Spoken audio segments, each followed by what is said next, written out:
So good evening guys. আজি মই class 12 ফিজিক্সৰ এটা ডেৰিভেশ্যন লৈ আছোঁ ইলেক্ট্ৰষ্টেটিক চেপ্টাৰৰ য'ত ডেৰিভেশ্যনটো হ'ল derive an expression for the torque acting on an electric dipole when it is held in a uniform electric field. মানে যেতিয়া আমি ইউনিফৰ্ম ইলেক্ট্ৰিক ফিল্ডত ডাইপল এটা প্লেচ কৰিম, সেই ডাইপলটোত যেতিয়া এটা ফ'ৰ্চ লাগিব বা আৰু ফ'ৰ্চ মানে কি তাতে এটা টৰ্ক প্ৰডিউচ হ'ব আৰু সেই টৰ্কৰ আমাক ৰাখি উলিয়াব লাগিব। ডেট মিনছ টৰ্কৰ মেগনিটিউড ওলাব লাগিব। আৰু টৰ্কটো কিহৰ কাৰণে প্ৰডিউচ হৈছে, মানে যেতিয়া আমি ইলেক্ট্ৰিক ফিল্ডত ৰাখিম সেই টৰ্ক মানে ডাইপলটোত টুইষ্টিং ফ'ৰ্চ লাগে, দুই পিনে ফ'ৰ্চ লাগিব, ইকুৱেল এণ্ড অপজিট ফ'ৰ্চ। তো আমি এতিয়া ডাইপলটো ড্ৰ কৰিম। এইটো এটা ইউনিফৰ্ম ইলেক্ট্ৰিক ফিল্ড পাছ হৈছে প্লাছৰ পৰা মাইনাছ পেৰেলেল লাইনছ হয় ইউনিফৰ্ম ইলেক্ট্ৰিক ফিল্ড। ইয়াতে আমি এটা ডাইপল ড্ৰ কৰিম। ডাইপল মিনছ দুটা চাৰ্জেছ থাকিব, এনেকুৱা দুটা চাৰ্জ থাকিব।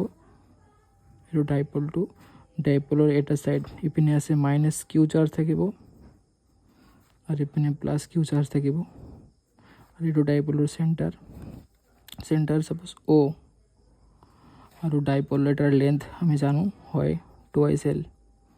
ডাইপলৰ length 2l separate by distance 2l minus q plus Q.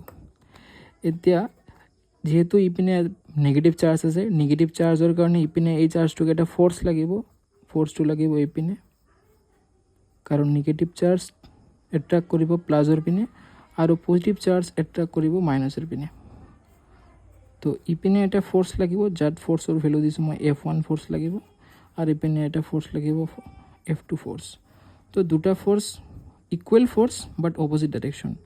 Torque produce হোৱাৰ কাৰণ টৰ্ক কেতিয়া প্ৰডিউচ হ'ব, যেতিয়া ইকুৱেল ফ'ৰ্চ লাগিব অপজিট ডাইৰেকশ্যনত লাগিব আৰু পাৰপেণ্ডিকুলাৰ লাগিব, তেতিয়াহে টৰ্ক প্ৰডিউচ হয়। তেতিয়া মানে বস্তুটো ৰ'টেট কৰিব, এইটো চেণ্টাৰটো। তো আমি ডাইপল ড্ৰ কৰিলোঁ, চাৰ্জ দুটাত ল'লোঁ আৰু চাৰ্জ দুটাত ফ'ৰ্চ লাগিছে, ইপিনে F2 ফ'ৰ্চ ইপিনে F1 ফ'ৰ্চ। তো আমি ইয়াতে এইখিনি লিখিব পাৰোঁ যে a dipole consists of two equal and opposite charges plus q and minus q separated by distance 2l। তো ইমানখিনি নিলিখোঁ, যাত মই শ্বৰ্টকাটত লিখি আছোঁ যিখিনি আমাক ইম্পৰ্টেণ্ট বস্তুখিনি। চ' লিখিম force acting on plus q charge. মানে প্লাছ কিউ চাৰ্জক কিমানখিনি ফ'ৰ্চ লাগিব, প্লাছ কিউ চাৰ্জত আমাৰ ফ'ৰ্চ লাগিছে F1 ফ'ৰ্চ। তো আমি প্লাছ কিউ চাৰ্জৰ কাৰণে যোনটো ফ'ৰ্চ লাগিব F1 ইকুৱেল টু আমি লিখিব পাৰিম কিউ আৰু ইলেক্ট্ৰিক ফিল্ড লাগিছে ই।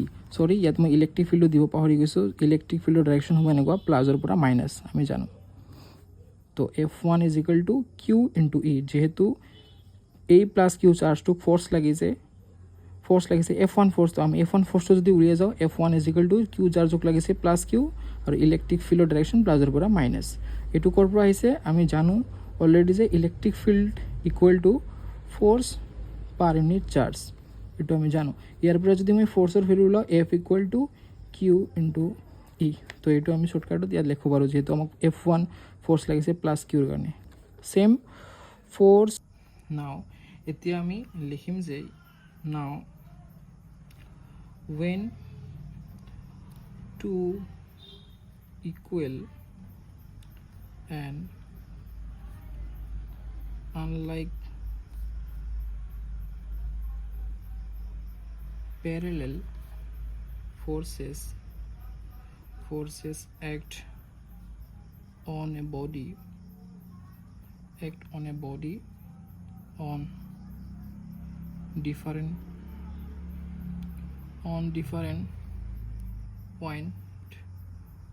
different point, then it form torque। মানে কি কৈছে, যেতিয়া two equal and unlike parallel force, unlike means যেতিয়া দুটা বেলেগ চাৰ্জ থাকিব, ইয়াত এটা প্লাছ আৰু এটা মাইনাছ, যেতিয়া দুটা বেলেগ চাৰ্জ থাকিব তেতিয়া আমি তাক আনলাইক চাৰ্জ বুলি কওঁ। তো এই ছাপ'জ এনেকুৱা ডাইপলটো আছে, তো ডাইপলটোক যেতিয়া পেৰেলেল ফ'ৰ্চ লাগিব কিন্তু বেলেগ টাইপৰ, মানে ইপিনে এটা লাগিব ফ'ৰ্চ, ইপিনে এনেকুৱা লাগিব আৰু ইপিনে এটা লাগিছে ফ'ৰ্চ। তো এনেকুৱা যেতিয়া এইটো ইপিনে এটা ফ'ৰ্চ লাগিব তো বস্তুটো ৰ'টেট কৰিব ষ্টাৰ্ট কৰিব, আৰু যেতিয়া ৰ'টেট কৰিব তেতিয়া মানে কি প্ৰডিউচ হৈছে, ইয়াতে টৰ্ক প্ৰডিউচ হৈছে। সেইটো কৈছে নাও when two equal and unlike parallel forces, ফ'ৰ্চটো পেৰেলেল লাগিব, equal act on a body on different point different পইণ্টত ফ'ৰ্চ লাগিব যেনেকৈ ইয়াতে এটা মাইনাছ যদি এইটো মই ডাইপল বুলি কনচিডাৰ কৰোঁ এইটো ইপিনে আছিল আমাৰ মাইনাছ কিউ চাৰ্জ ইপিনে আছে প্লাছ কিউ চাৰ্জ তো এই প্লাছ কিউ চাৰ্জক ইপিনে ফ'ৰ্চ লাগিছে F1 ফ'ৰ্চ আৰু এই মাইনাছ কিউক লাগিছে F2 ফ'ৰ্চ তো দুই পিনে ফ'ৰ্চ লাগিছে পেৰেলেল ফ'ৰ্চ সেইকাৰণে ইয়াতে কি প্ৰডিউচ হৈছে টৰ্ক প্ৰডিউচ হৈছে এতিয়া টৰ্ক প্ৰডিউচ হোৱাৰ কাৰণে আমাৰ এটা টৰ্কৰ ফৰ্মুলা আছিল যে torque equal to either force into perpendicular distance মানে টৰ্ক ওলোৱাৰ কাৰণে আমাক এইটো ফৰ্মুলা লাগিব যে আইদাৰ ফ'ৰ্চ যিকোনো এটা ফ'ৰ্চৰ ভেলু লাগিব ইনটু পাৰপেণ্ডিকুলাৰ ডিষ্টেঞ্চ লাগিব ইয়াতে আমি এতিয়া পাৰপেণ্ডিকুলাৰ এটা ড্ৰ কৰিম যেহেতু আমাক টৰ্ক উলিয়াৰ কাৰণে এটা পাৰপেণ্ডিকুলাৰ ডিষ্টেঞ্চ লাগে আৰু ফ'ৰ্চটো আমি ভেলু পাই গৈছোঁ কাৰণ ইণ্ডিভিজুৱেল ফ'ৰ্চ যদি লওঁ F1ৰ ভেলু আছে QE আৰু F2ৰ ভেলু মাইনাছ কিউ যিকোনো এটা আমি ফ'ৰ্চৰ ভেলু ল'ব পাৰিম তো এতিয়া মোক ইয়াতে এটা পাৰপেণ্ডিকুলাৰ ড্ৰ কৰিব লাগিব যিহেতু এইটো ডাইপলটোৰ কাৰণে ইয়াতে মানে এটা পাৰপেণ্ডিকুলাৰ এটা ড্ৰ কৰি লৈছোঁ সেইটো এটা পাৰপেণ্ডিকুলাৰ আৰু এই যোনটো ইলেক্ট্ৰিক ফিল্ড আছে ইলেক্ট্ৰিক ফিল্ডৰ লগত ডাইপলটো কিন্তু থিটা এংগেল কৰিছে এইটো মই প্ৰথমতে ক'ব লাগিছিল এতিয়া মই ক'লোঁ তো ইলেক্ট্ৰিক ফিল্ডৰ লগত ডাইপলটো থিটা এংগেল কৰিছে তো এইটো আমি এটা পাৰপেণ্ডিকুলাৰ ড্ৰ কৰিছোঁ তো মাইনাছ কিউটো চাৰ্জ আছে ছাপ'জ এ পইণ্টত প্লাছ কিউ চাৰ্জটো আছে বি পইণ্টত আৰু যোনটো এইটো পাৰপেণ্ডিকুলাৰ ড্ৰ কৰিলোঁ ইয়াৰ লগত তো এইটো এটা পইণ্ট দিলোঁ চি তো এইটো এটা আমাৰ ৰাইট এংগেল ট্ৰাইংগেল হ'ল ABC আৰু কি এংগেল কৰিছে থিটা এংগেল কৰিছে তো ফৰ্মুলা আছে আইদাৰ ফ'ৰ্চ ইনটু পাৰপেণ্ডিকুলাৰ ডিষ্টেঞ্চ তো আইদাৰ ফ'ৰ্চত মই যিকোনো এটা ফ'ৰ্চ দিলোঁ যোনটো পজিটিভ ভেলুটো দিলোঁ তো F1 ল'লোঁ ইনটু পাৰপেণ্ডিকুলাৰ ডিষ্টেঞ্চ এইটো পাৰপেণ্ডিকুলাৰ আছে তোমাৰ BC তো টৰ্ক পালোঁ F1 ইনটু BC তো F1 মানে আমি জানো F1ৰ ভেলু হৈছে Q into E vector into BC আমি নাজানো ইপিনে আছে টৰ্ক তো এইটো এটা মই ইকুৱেশ্যন দিলোঁ ছাপ'জ 1 তো এতিয়া আমাক BCৰ ভেলু ফাইণ্ড আউট কৰিব পূৰা আমাক BCৰ ভেলু উলিয়াব লাগিব তো ইন ৰাইট এংগেল ট্ৰাইংগেল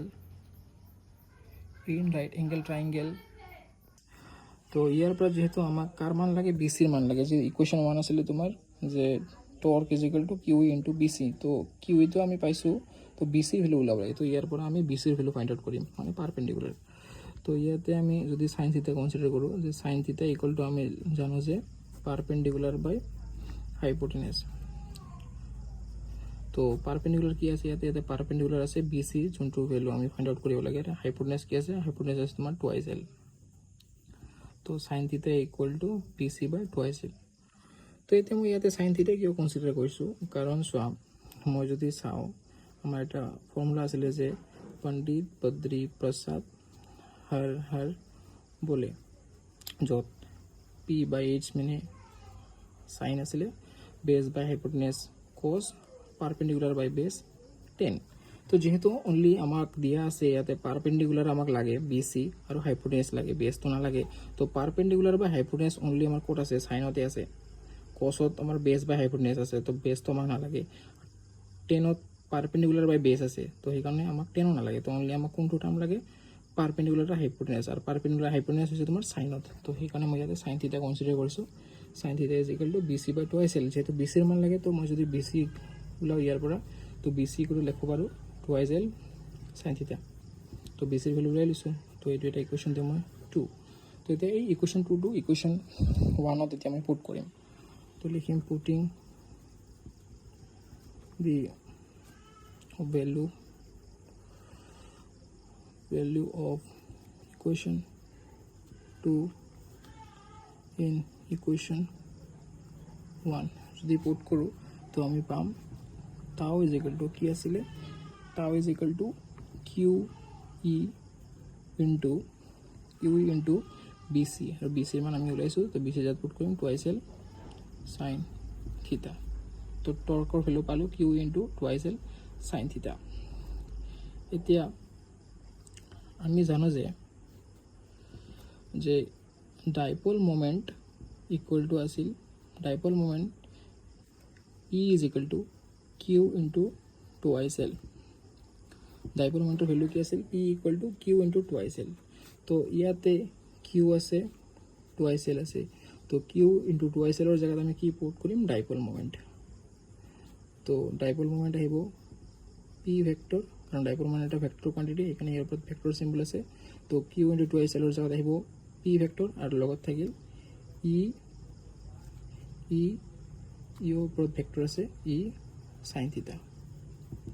তো টৰ্ক আমি পালোঁ যে টৰ্ক পি ভেক্টৰ ই ভেক্টৰ সাইন থিটা। তো এতিয়া আৰু এটা আমাৰ ভেক্টৰ কোৱান্টিটিৰ বা ভেক্টৰ ৰিপ্ৰেজেণ্টেশ্যনৰ এটা ফৰ্মুলা ইউজ হ'ব। আমি জানো যে যদি এ ডট বি প্ৰডাক্ট থাকে, এ ডট বি যদি হয় ডট প্ৰডাক্ট থাকে, তো আমি ইয়াক যদি অপেন কৰোঁ আমি লিখিব পাৰোঁ যে এ বি কস থিটা যদি ডট থাকে, আৰু যদি এ ক্ৰছ বি ভেক্টৰ থাকে, ক্ৰছ প্ৰডাক্ট যদি থাকে, তো আমি লিখিব পাৰোঁ যে এ বি সাইন থিটা হয়। তো এ বি সাইন থিটা থাকিলে আমি ইয়াক ক্ৰছ ফৰ্মত লিখিব পাৰোঁ, আৰু যদি কছ থাকে তো আমি ডট প্ৰডাক্ট লিখিব পাৰোঁ। তো আমাৰ ইয়াতে যেহেতু সাইন আছে, তো ইয়াতে সাইন ফৰ্ম হৈ আছে, তো সাইন যদি হয় আমি ইয়াক ক্ৰছ বুলি লিখিব পাৰিম। এইটো সাইন ফৰ্মতে আছে পি ভেক্টৰ ই ভেক্টৰ সাইন থিটা। তো এইটো যেনেকৈ ইয়াতে আছে এ বি সাইন থিটাক আমি এইটোত লিখিব পাৰোঁ এ ক্ৰছ বি ভেক্টৰ। তো আমি পি ই সাইন থিটাক আমি লিখিব পাৰোঁ যে P vector cross E vector equal to torque. তো আমি টৰ্কৰ ভেলু পাই গ'লোঁ, torque is equal two dipole moment into electric field. আৰু এইটো আমাক লাগিব যেতিয়া আমি ইয়াৰ স্পেচিয়েল কেছ পঢ়িম, তেতিয়া আমাক এইটো ফৰ্মুলা লাগিব যে torque is equal two dipole moment electric field আৰু সাইন থিটা। মানে ইয়াতে থিটাটো তোমাৰ ডিপেণ্ড কৰিব ডাইপল মোমেণ্ট আৰু ইলেক্ট্ৰিক ফিল্ডৰ লগত। আৰু এইটো আমাৰ তোমাৰ জেনেৰেল ফৰ্মুলা, য'ত টৰ্ক ইকুৱেল টু এই dipole moment into electric field. ইয়াতে এইটো ক্ৰছ প্ৰডাক্ট হৈ আছে, যেহেতু সাইন থিটাত ক্ৰছ প্ৰডাক্ট হয়, যদি কছ থাকিল হয় মই ইয়াতে লিখিলোঁ হয় P dot E electric field. তো আমি টৰ্কৰ ভেলু ফাইণ্ড আউট কৰিলোঁ। তো এইটো আমাৰ ডেৰিভেশ্যন আছিল। চ' থেংক ইউ।